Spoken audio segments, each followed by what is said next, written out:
It's time for the Intense 5. What made the list? So, Kylie's best friend and Tristan Thompson? Really? That's so wrong. There's never a slow news day with the Kardashians. Like, really. Yeah, I hear that she moved out now because she was living with Kylie, you know. Yeah, but I hear that she got back to her mother. No, back to her mommy. Ja.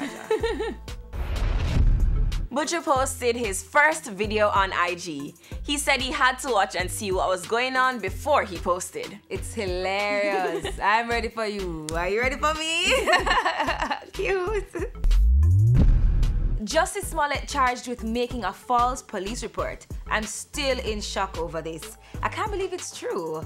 I guess it ain't over till the fat lady sings, but whoa. Vybz Kartel makes foreign news. Free world boss, one of the many names for dancehall superstar Vybz Kartel. A court ruling by a 3-judge panel on his case and release from prison is expected soon.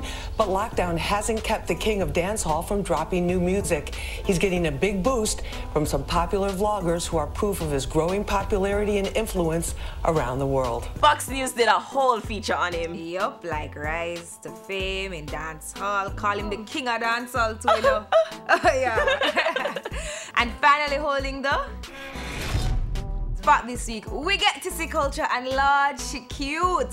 So, Offset's album dropped on Thursday, and Cardi was in full support mode. She's even on a track. Hey. That's it for the Intense 5. Remember to follow us on Facebook and Instagram at TVJ Intense. Up next, a brand new artist who deserves a listen. Hey.